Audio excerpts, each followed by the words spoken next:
Nous ne sommes jamais là pour ce que nous croyons. 3 petits points.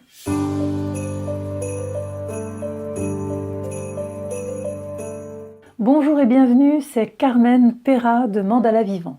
Je suis coach d'alignement, artiste médium et j'accompagne les thérapeutes, artisans du mieux-être, coachs, à intégrer à leur quotidien un plan de conscience plus vaste.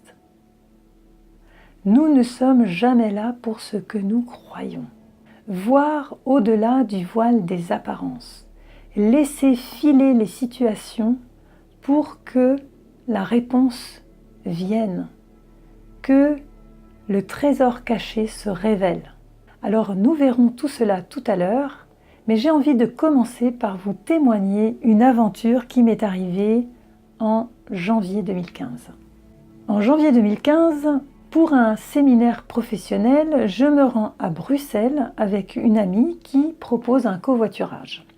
Je prends ce covoiturage car je ne veux pas prendre ma voiture et gérer les problèmes techniques de se garer, de payer, etc., etc. J'avais vraiment envie d'être focusée, centrée sur le séminaire en lui-même. J'étais effrayée. Alors je vous en reparle, c'est bien sûr la BLF Academy pour les coachs artisans du mieux-être et thérapeutes, pour apprendre justement à me former, à me structurer, à m'organiser, à communiquer clairement. Nous étions 130 personnes dans cette salle, donc il y avait beaucoup de monde et j'étais très effrayée car ça faisait quelques mois que j'étais silencieuse et ça m'inquiétait beaucoup de rencontrer Grégory Wispelard, le fondateur de cette académie. Bien sûr, nous ne sommes jamais là pour ce que nous croyons. Donc à l'époque, nous avons garé la voiture et bien sûr, pour économiser le parking de nuit, nous avons pensé que c'était plus avisé de garer la voiture dans une rue. Mais pas très familiarisés avec les panneaux belges, nous n'avons pas vu en fait. Et donc le lendemain matin, mon ami me signale « Ah, mais il n'y a plus de voiture, je l'ai cherchée dans tous les sens, elle est où ?» Et là-dedans, ça m'a dit « Non ». Je n'avais pas envie de m'occuper de ça et ça m'a mis mal à l'aise parce que ça voulait dire que je laissais mon ami comme ça se débrouiller avec cette situation. Elle a fini par régler le problème en allant toute seule à la fourrière. Elle s'est débrouillée et le vendredi a passé, le samedi a passé et j'étais vraiment mal. Je me sentais l'avoir abandonnée. Et à cause de ce malaise, eh bien, le dimanche matin, je me suis réveillée avec une intuition. Dedans, ça m'a dit « Propose à la vente tes mandalas. Et avec le prix, tu payeras le prix de la fourrière. » Parce que bien sûr, la fourrière nous a coûté plus de 200 €. Et comme chacune, on était vraiment serré au niveau financier, ça n'arrangeait pas du tout nos affaires. Donc d'un point de vue comme ça, linéaire, on pourrait dire « Ah ben là, c'est vraiment pas de bol, finalement c'est peut-être un signe qu'il n'aurait pas fallu venir, tout ça s'écroche, c'est vraiment compliqué. » Mais moi, ce que j'ai senti dedans, sans vraiment trop comprendre ce qui était vraiment à l'œuvre, je me suis dit qu'on était en train d'apprendre quelque chose, il y avait quelque chose qui nous était possible, qui était à l'œuvre et qu'on finirait par le savoir. Donc j'ai demandé à Grégory la permission pour vendre ces mandalas et pouvoir payer la fourrière. Donc il m'a dit ok, et alors là c'était la panique parce que il m'a proposé de venir sur scène, de proposer mon offre. Et là, il y avait quand même 130 personnes et je devais juste parler de moi. Donc voilà, il m'a laissé faire mon exercice. Ensuite, il est venu exprimer d'une façon plus intime ce que j'étais en train de demander. Ça a été très touchant. Et au final, j'ai vendu beaucoup plus que la somme de la fourrière. Donc j'ai payé toute la fourrière et je suis partie avec des commandes. Et c'est là que vous allez voir que nous ne sommes jamais là pour ce que nous croyons. C'est que dans ces commandes, il y a des personnes qui m'ont demandé « Mais moi, je veux mon mandala ».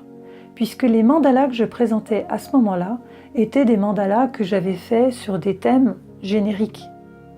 Là, la personne voulait un mandala pour elle, un mandala calé sur sa fréquence. Et c'est de là que sont nés les mandalas vibratoires. Je vous en parlerai dans une autre vidéo pour vous expliquer un petit peu comment ça fonctionne. Vous aurez même les témoignages des personnes qui en ont déjà reçu. Mais juste pour vous dire que d'un gros souci, d'un moment vraiment croche, une contraction, d'un problème, a émergé un horizon, une nouvelle perspective, un nouvel outil de travail complètement incroyable. Voilà, ça c'est pour la petite histoire. Donc, l'invitation, c'est vraiment de ne jamais rester au premier niveau de ce qui nous arrive, mais d'avoir ce réflexe en soi, de se reculer en se disant « Oh purée, mais là ça m'ennuie, là je suis contrariée, là j'ai peur, là je suis en colère ». Et d'avoir encore un peu de recul pour dire « Eh ben ok, pour le moment, c'est croche pour moi, je comprends pas trop ce qui se passe, ça me fait pas plaisir, mais qu'est-ce que la vie est en train de me dire? Qu'est-ce que je suis en train d'apprendre? Vers quelle nouvelle possibilité je m'en vais? Quelle réponse je vais recevoir? » Vous voyez, c'est tout simple, c'est vraiment une façon de prendre du recul. Donc je n'ai pas de méthode particulière, je vous invite juste là, ici et tout de suite, quand vous embarquez dans une situation comme ça, d'avoir cette espèce de gymnastique, de vigilance intérieure pour prendre du recul. Vous vivez vos émotions parce que notre partie humaine, elle réagit. Avec toujours cet espace ensuite, ah oui, mais je ne sais pas en fait, qu'est-ce qui se cache derrière cette situation? Qu'est-ce qui se passe derrière cet événement? Quelle merveilleuse nouvelle je vais apprendre? Qu'est-ce qui s'ouvre à moi et que je ne capte pas encore? Et vous voyez, c'est une attitude d'enfant ludique. Ça veut dire qu'on reste en état d'émerveillement, de curiosité. Finalement, chaque jour est une somme de surprises, mais de surprises pour construire, de surprises pour simplement être en participation.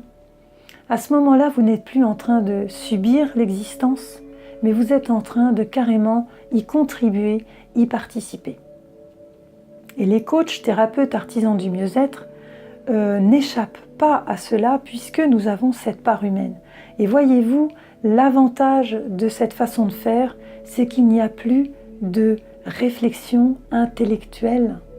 Il y a vraiment une grande part de curiosité et où on laisse la place. On sait qu'on n'a pas la réponse tout de suite et on est OK de laisser filer parce qu'à un moment donné, la sagesse en vous va vous répondre, va vous donner l'intuition qui va vous servir à comprendre. Voilà, c'est tout pour aujourd'hui. C'était la 12e clé d'activation du soi rayonnant. Je vous souhaite d'expérimenter. Je vous invite à partager vos commentaires, poser vos questions. Si vous avez des suggestions, allez-y. Des envies d'aborder certains sujets, vous pouvez. Je regarde régulièrement les commentaires. Vous pouvez aussi aller sur le site. Je publie régulièrement des articles et il y a aussi la page des services pour voir ce qui pourrait vous intéresser. Je vous dis à très vite pour d'autres aventures. Bientôt, toute une série sur la périphérie du mandala, donc l'identité, l'identification, et puis le centre du mandala, l'être. À très vite, à très bientôt et belle journée. Au revoir.